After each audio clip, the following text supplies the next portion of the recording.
have a tag here for Tuesday. I was tagged by Derek Green One, and Derek at Derek Green One, and this tag was created by Mike at Bibliophile Reads. It is the nonfiction book tag. It's a nice, clear topic, which I don't feel qualified to talk about really. I mentioned that to Derek on his channel. Thanks for tagging me anyway. Because I don't consider myself a nonfiction reader. Although if I look back at my reading, I do read a lot of nonfiction, and it just sounded like a really fun one. So I'm going to give it a shot.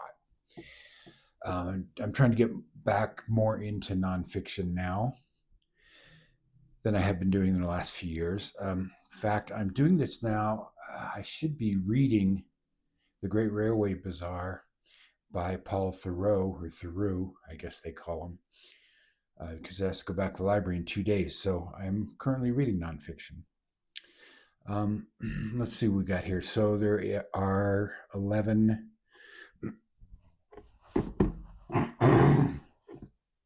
Sorry, I have a chest thing, I think. And I apologize to people when I coughed into the microphone the other day. I do forget that I have this mic now.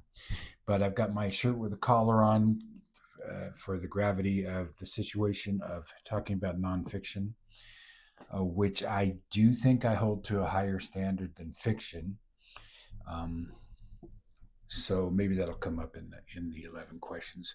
What originally made you interested in reading nonfiction? I don't know that I am interested in reading it or that I consider it part of my reading. I've always wanted to read all the great books, all the classics, all the world classics. I've always wanted to fiction, the Russians, which I've done pretty well on. The French, which I haven't done very well on. Italians, I haven't done very well on. Spanish, I'm so in Spanish language. I guess I don't know I've ever pursued it as an interest, and that'll make more sense when I do my other answers. Anyway, number 2, do you read nonfiction mainly for curiosity, learning, or enjoyment? Well, pursuant to what I just said in number 1, listen to them have all the big words I'm using now that I'm talking about nonfiction, the very important subcategory of books, which includes everything but fiction and poetry, I think. And I've noticed when people have watched these, I've watched a couple now. I watched Derek's, of course. I've watched one by Alan at Allen's Reads.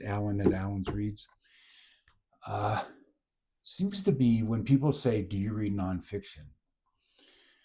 At least on BookTube, they are talking about biographies and histories primarily, maybe memoirs a bit.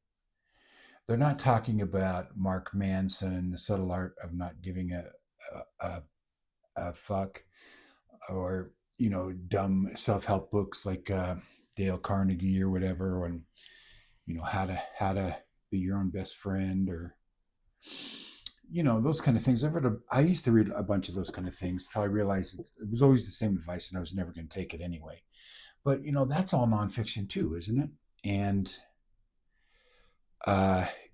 books on how to code Python and or whatever. But I think generally, or true crime is another huge subcategory of nonfiction. But we'll see what happens. Anyway, so I read it mainly for learning. It says for curiosity, learning, or enjoyment. Well, I enjoy learning very much, as I think most people who read for learning do, who read for pleasure for learning. So I would say when I pick up a nonfiction book, it's because I want to learn about the subject. If I pick up, say, The Maltese Falcon, it's not because I want to read about social mores in the Bay Area in the 1920s or criminal techniques or things like that.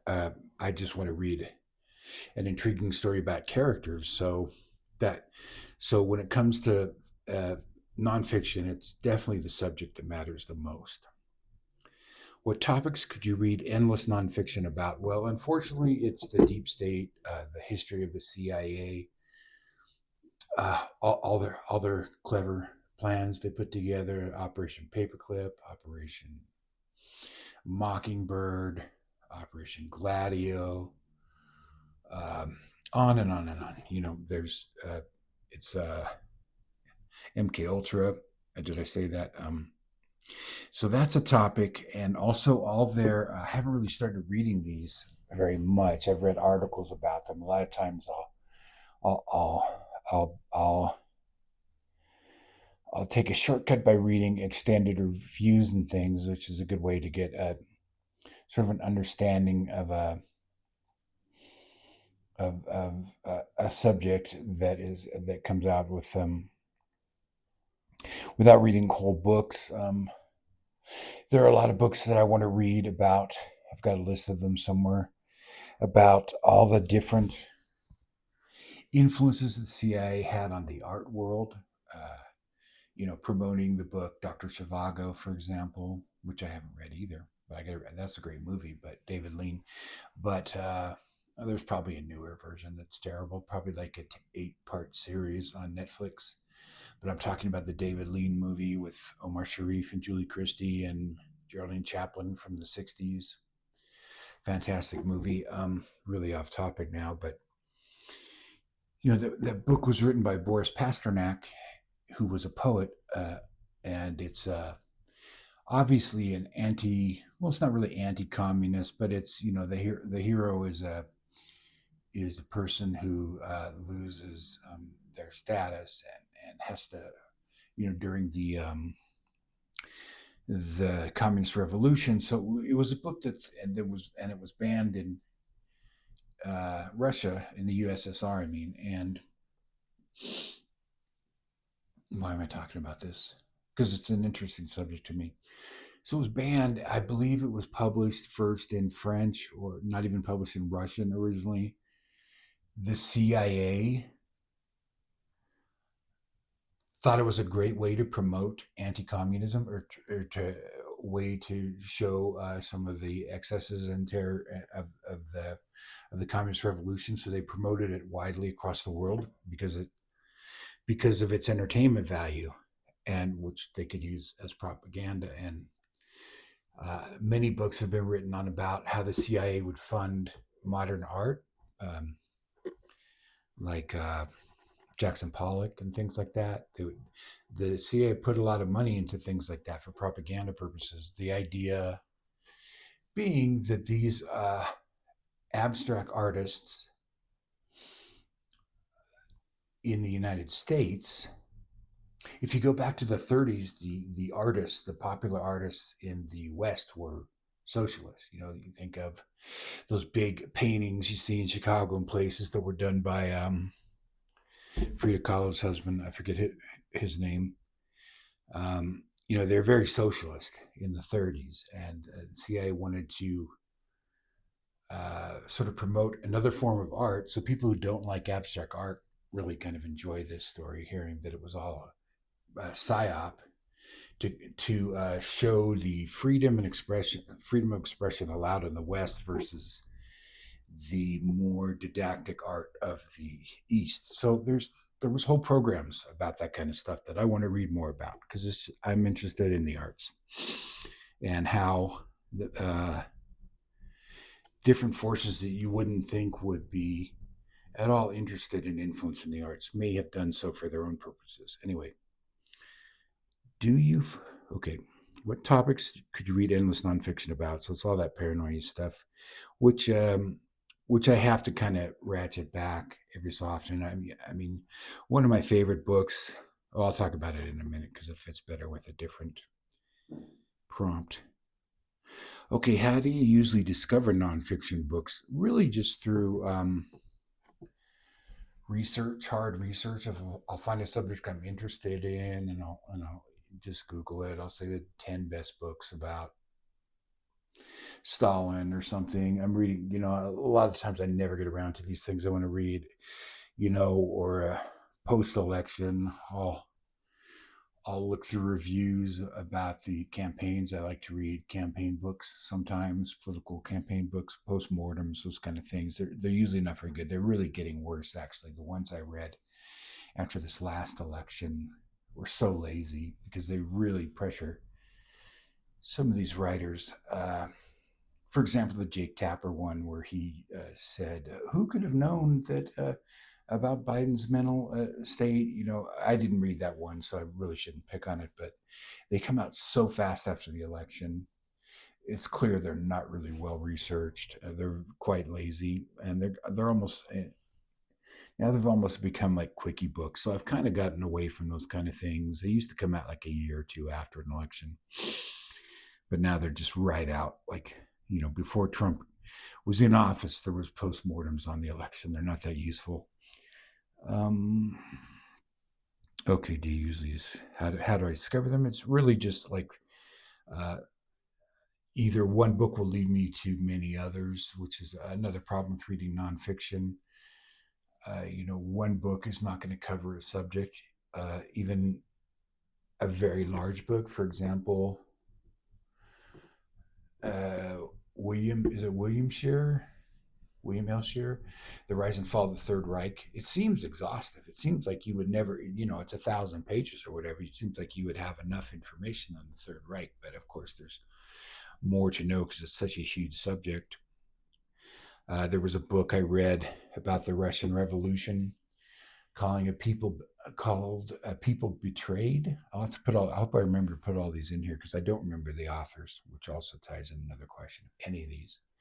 People Betrayed is an excellent, very long history of the Russian Revolution, which is so complex, and it's not even one revolution. It happens over such a long period of time. I went into that book knowing virtually nothing about the USSR or Russia, except the czars were overthrown, whatever. Nothing post the time of Dostoevsky and Tolstoy, and then jump ahead 20 years into the revolutions and World War One's in the middle of the revolution, and just different ideas, different characters, different historical figures in that book.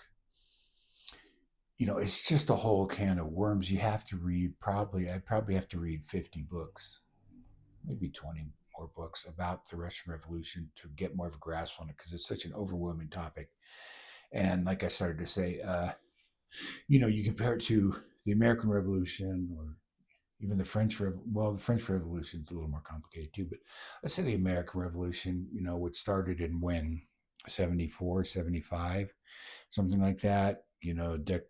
Declaration of Independence in 76. By a certain year, America was a free and independent country, and they had basically, and then you have the Constitution, the original, the Articles of Confederation, and it's not really working out, so they write a Constitution. It's a very clear. Of course, we learn about that more. We don't really learn about Russian Soviet history. It's certainly not then. You get a very skewed point of it, and to be honest, almost everything I've read about the Soviet Union, except for One Day in the Life of Ivan Denisovich, was written by a Russian, a Soviet subject, but almost everything else is written by a Westerner. So, it's just more complex. There's a lot more back and forth. It was a very slow revolution from the emancipation of the serfs all the way up to, the official start, whenever that would be, of the USSR.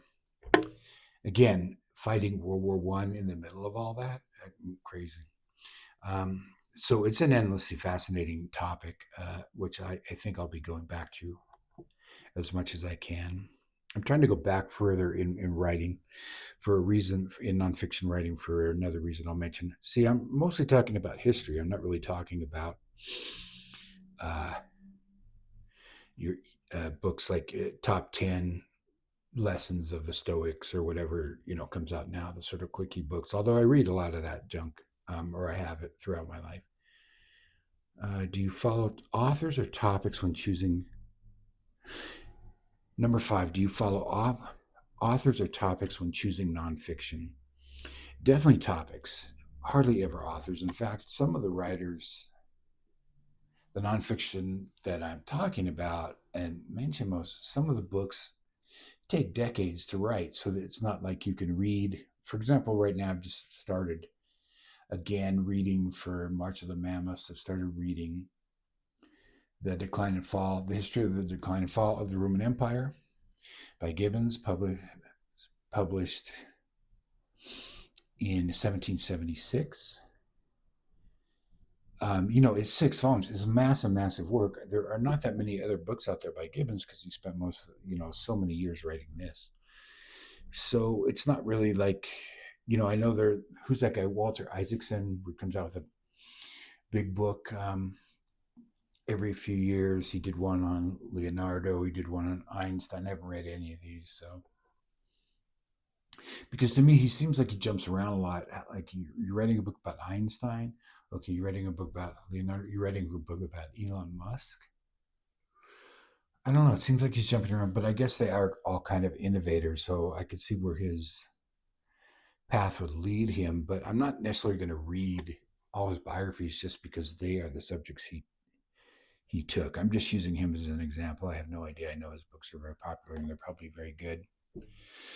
And now that he's so successful, I mean, he's been successful for a long time. He's probably able to afford researchers and things like that would speed up the process. But a lot of times, nonfiction writers don't have that luxury. I don't know if Gibbons had research assistants. Maybe.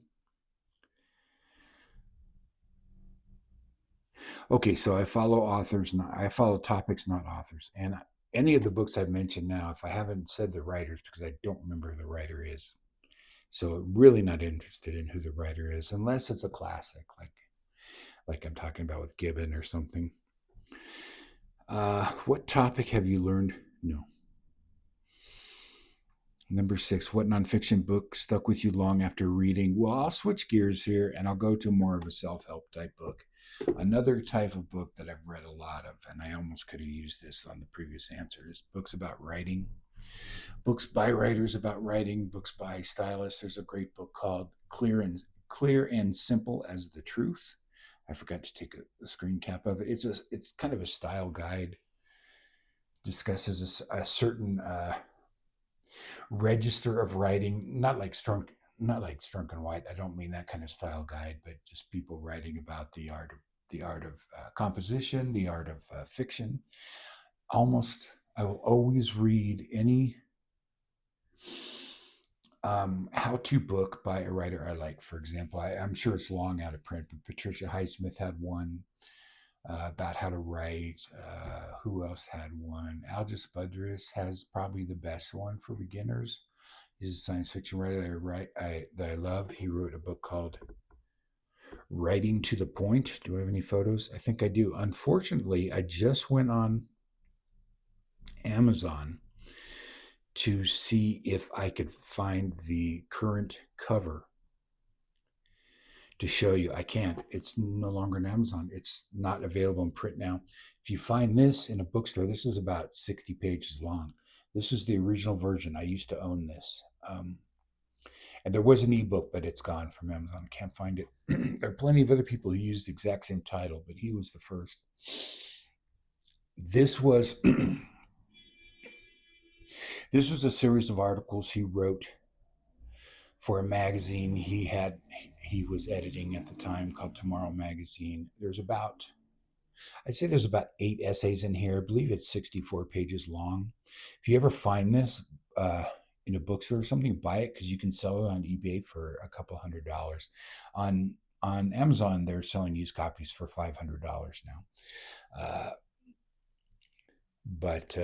So if you see it for a few bucks, buy it. You won't get that much. I sold my copy on eBay for, I think, like $50 or something, probably 15 years ago, once it came out in a new ebook edition, which I've got on my phone, but no longer available. So I probably shouldn't talk about it because you can't get it. But if you ever see it, it's probably the simplest writing guide you could ever find. If you have problems, if you want to write fiction, any kind of fiction, short fiction especially, is used it as an example, but he does discuss a bit about how to turn it into novels. And it seems to be most from classes I've taken and stuff and friends I've had, it seems to me, and from myself, of course, the two main problems are very anemic storytelling or very just like all over the place storytelling. This will give you a simple formula how to hone things down into a story by just giving you very simple steps. What you need to begin a story, what you need to develop a story, which is where most people have problems, and what you need to conclude a story, which almost everybody has problems, including many, many, many best-selling authors like Stephen King. So I always recommend that book when I talk about writing or fiction, because it turned me from a person who could only write like a page and a half story into a person who could write a 20-page story with a beginning, a middle, and an end. And there are parts to the beginning, the middle, and the end. So it's not that. Now I got to get back to my. So again, that's a different kind of nonfiction than I guess we're talking about, but maybe not, because I haven't watched. I'm probably going to watch a lot more of these tags because I think there are so many different categories. Like, for example, Alan in his one mentions natural history books, which is something I've never even thought of. I did used to read a lot of science books. I read all those Asimov essay collections. Are really fun. I've read a lot of books about Shakespeare. I just like that time that he lived in.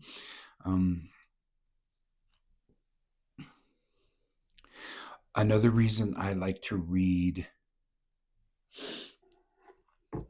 books about writing is by writers that I like, especially, but I'll also read them by almost any writer, even if I don't like their or don't know their fiction that well. But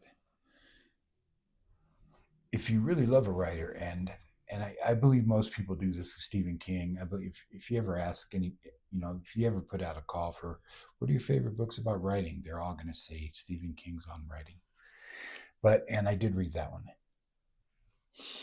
which is a very revealing book about Stephen King, probably more revealing than anything else he's ever written. And the first half is autobiography, where he talks about all his drug use and everything. Second half is how he approaches fiction, which I don't want to get off on another Stephen King bashing thing here, but it's really kind of clear. He makes it very clear what his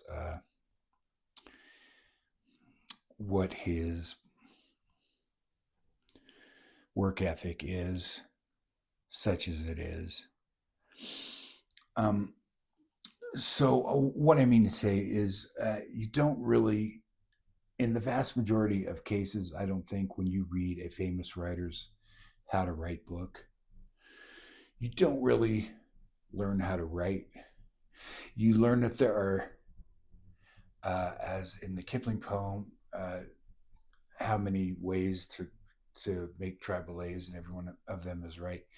That's a really butchering that poem, but you see many people there's there are some trends, different writers, different trends. There's some that are there's a very old, I don't think you can get anymore, there's a really fun book to read by Dean Koontz, when before he was even famous, when he was really pumping out like the hack work, like science. I'm writing a science fiction book this week, and I'm writing a mystery book and a horror book. So you see how different people approach it, and there's some that are like, the first draft of everything that is shit, and there's others that are like first thought, best thought. You see, there are many different ways to approach it. So I think that is helpful for a person who's interested in writing, is to see how contradictory everybody's books on writing are, and how many people. And most of these writers before the 21st century, most of them pretty much worked in the dark, without a lot of comparisons. So some of them they have very skewed ideas. There's a book by E.M. Forster, Aspects of the Novel, I think it's called. where he's got his own terms for things that don't really apply, that other people don't use, like what he calls the plot of a story versus the what he calls story versus plot is, it seems to me, the opposite way most people use it. Like plot would be, in my thinking and what I've most heard it talked about, is what actually happens. What happens, who goes where, who goes here, who kills who, what twist here, where did they end up in the time machine, whatever. I would call that the plot of a story. And the story is the part that lives, the part that's the character's reaction to things, the motivations of things. And as far as I remember, in aspects of the novel, he calls them the separate things. He's like, the plot is what the character's motivations and everything, and the story is just the bare bones outline. So but I mean, the important thing is that he understood the difference, and he's trying to explain the difference. You go to another writer. I'll go back to Stephen King for this. Kind of mean of me to do it, but what the hell? He's telling you all through his scenes that he's telling you, when he's structuring, when he's talking about redrafting, about how much rewriting he does, and people would be shocked about how much rewriting he does. And then he uses an example. He writes a story. It's that story that was made into I think it's called Room 2202 or whatever. The numbers add up to 13 because Stephen King's not very subtle about that stuff. It's whatever, 20 Room 2013. I don't know. Was made into that movie with who cares? John Cusack. Anyway, he wrote that story specifically so he could use it on writing as an example. He put the first draft in there and revised it, and he's got pages that have like 3 corrections on them. So basically, in my opinion, what you would call a 1 draft or 2 draft writer.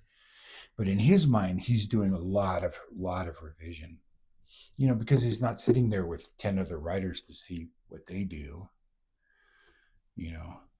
He's kind of, he's talked about people who take more than 1.5 years to write a novel was dicking off, but everybody has their own process. So reading books about the process by authors you like or authors you hate is very illuminating.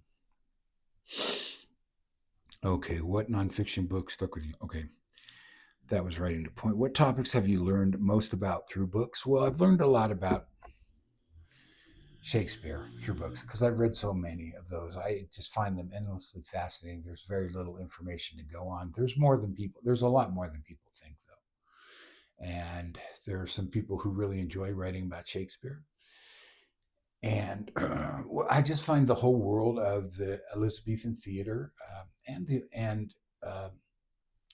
Elizabethan world itself just endlessly fascinating because it's so similar to the present. As you can see in the jokes in that Tom Stoppard written movie, Shakespeare in Love, you can see, this kind of, it's kind of they're kind of Hollywood adjacent things. They're writing for a mass audience. They're also trying to do interesting work. They're getting in trouble with the law. It's just a very fascinating time in history. I like to read about it a lot. And my way in was kind of through Shakespeare books.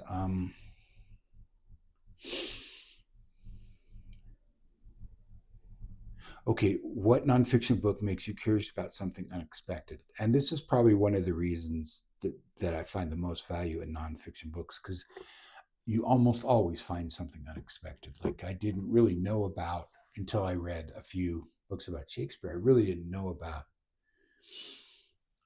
the history of Henry VIII and Elizabeth, and then James, and all the espionage that went on, the time period, the background of things that were I just that you find out about when you read nonfiction. It could be anything. Any nonfiction you read, if it's well researched, is going to lead you to learn things that you didn't sign up for. You know, there's going to be other subjects, other topics, and it's very easy to go off on tangents. Like, for example, read after I read A People Betrayed, I read a book. I do remember this author, Robert Conquest. I only remember that name because he is a friend, was a friend of Kingsley Amos. I don't know. I always said Amos, but I think they say Martin Amos now. So, no, I think it's Kingsley Amos. Okay. Robert Conquest was his friend who wrote with him about science fiction. They're both science fiction fans. Robert Conquest wrote this book called, I think it might be called The Great Terror. It's about the Stalin trials, the secret trials, or the Stalin purges, where he just would, where they would putting people on trial constantly. These um, fake trial, where thousands of millions of people were killed in Russia. But I did not understand Stalin's motivations at all from reading that book. Um, and I mean his personal motivations. And this is kind of where I can touch on another topic. So I felt, okay, now I have to read about Stalin. What was his childhood like? What were his core beliefs when he started? Was he a true believer? Was he just a megalomaniac? Did he become a megalomaniac, or did he start out as a true believer in the cause? He was a military person. He was a general. Changed his name to Stalin, which means steel, um, like the metal steel, the alloy steel. How to get here. There's no psychological motivation in that particular book by Robert Conquest. So, like, now I got to read it, and this is kind of where I have to defend fiction against people on Twitter and others who think it's a waste of time to read fiction because it's about things that didn't happen. But there are some things that are left out of fiction, that are left out of nonfiction, and for the most part, because they're just not knowable. And you can read people's diaries, and then you get their self assessments. But there's something else about fiction that really puts you in the mind what it was like to be there. That isn't always available in nonfiction, which is why I think you need both. But I'm listening an audiobook to the Pickwick Papers. As I've said many times, when I pick an audiobook for my walks, I pick a book I've read before. I don't remember this passage. It was a long time ago when I read the Pickwick Papers, which is perfect for walking because it's they call it a novel. It's not really a novel because the posthumous papers of the Pickwick Club is assemblage of all the papers of this fictional club, the Pickwickians, who are four men who just go about the country and like look for interesting things to take note of. So it's stories. It's I guess you can call it a novel, but it's not a novel in the sense that Oliver Twist is or anything. But just today, because there have been criticism of, I'll tie in the Oscars here. This will be timely. What's her name? This actor who I think is really, really brilliant. I've watched her career for a long time. I have not seen Hamnet. I'm not going to see Hamnet because I read the first 5 pages of the book and that was enough. It's just present. It's just YA writing, in my opinion. So I can't criticize that book. But what's her name? Jessie. What's her name? She's great. I've seen her in horror movies. She's been around quite a long time. But Buckley, Jessie Buckley, Irish. Who I always love Irish actresses, especially Irish actors too, but especially Irish actresses. Anyway, she's been criticized a bit for, or in the movie has been for mourning the loss of her child so like over the top. And I did see the scene. I kind of know what they're talking about because let's be fair, actors, and I'm not the first to observe this, the Oscars are awarded not for the best acting, but for the most acting. The most cinematography, the most over the top, the most kind of showy performance. You're not going to get it from us. Get it for us. Quiet, understated performance, less likely. Not to say that it's bad. I mean, Um, the woman Amy, um, who won for the the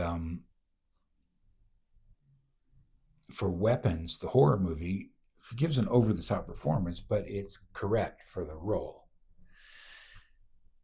and so she deserved the Oscar. Amy Madigan. And who's to say? I can't say whether Jessie Buckley deserves the Oscar for Hamlet or not. I do think she's a terrific actress. I'm glad she got it, even because she's going to have a hard year now because of the Bride. But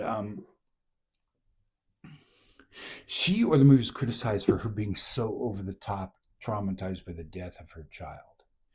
And the argument being made by idiots on Twitter was that people really were more used to infant deaths at this time.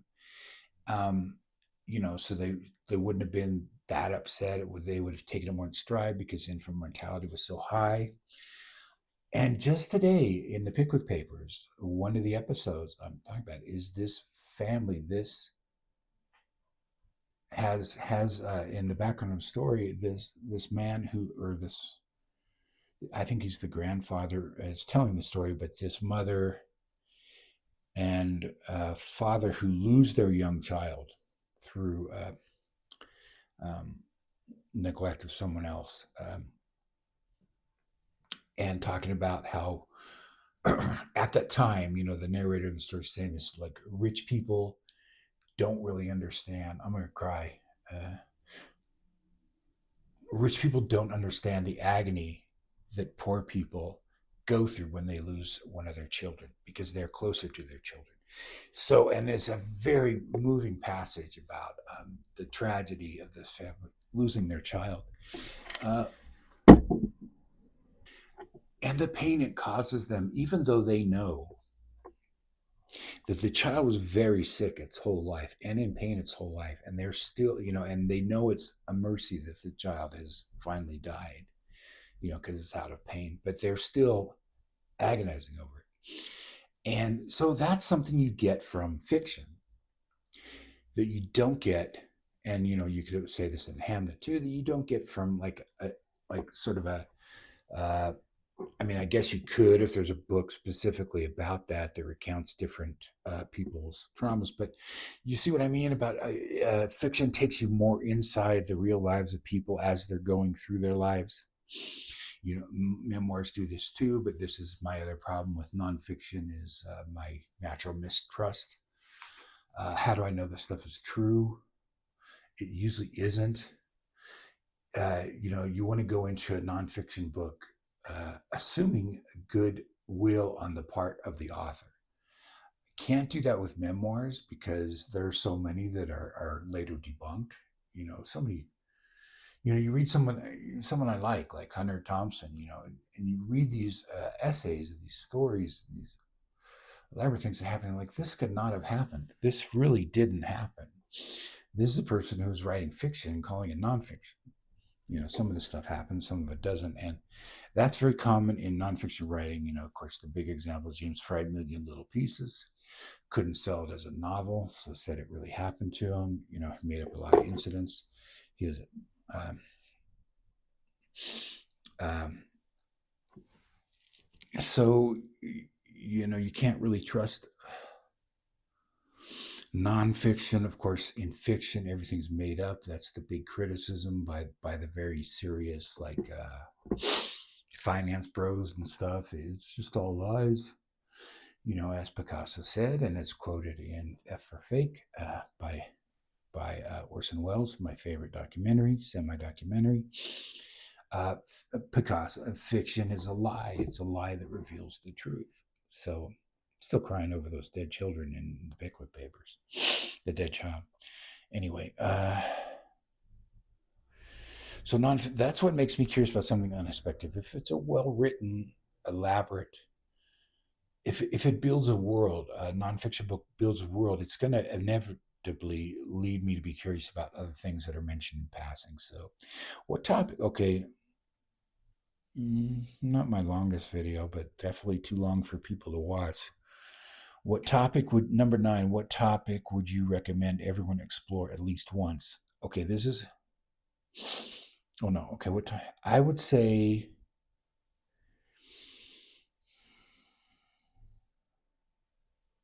Well, it's tough because everybody's different.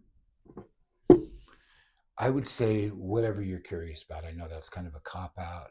Maybe you start with the history of your own country, or if that's boring, because it can kind of seem boring, like you know it already. Start with the history of your country's greatest enemy historically. That might work. Or whatever grabs you. What topic? Okay, so explore at least once. Something history, world history, some aspect of the world. There's a couple books I'm going to talk about some other time. I don't have the titles here. A nice survey of world history would be interesting. They are very biased because they're so short. Like H.G. Wells' Outline of History was one that was big when I was a kid. I don't know if it's even in print or people use it anymore, but there are one volume books of history you can get. They'll give you kind of a flow from the Neanderthals right up to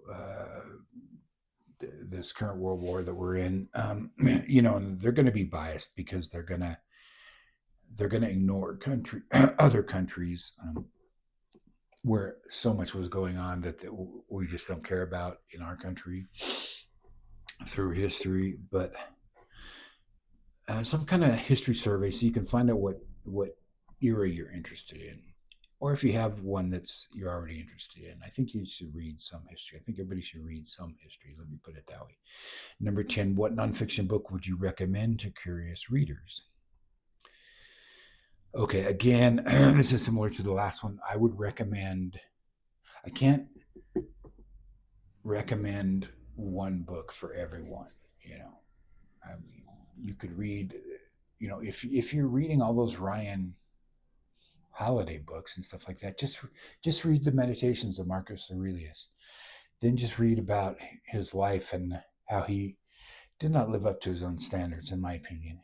Um, right there, you've got something interesting to read. But I would recommend making a list of 10 things you're interested in and seeing what grabs you from that list, and then looking for books on that subject, like if you're interested in, or a pick a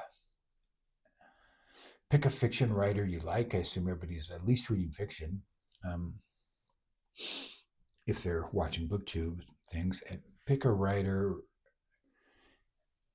You can't do this with a contemporary writer because there won't be much information, but pick a older writer that you like who's passed away, and find a biography about them, because if it's a well-known writer, there probably will be one. I mean, there's a biography of John D. MacDonald. There's two biographies at least out in the last few years of Robert Howard.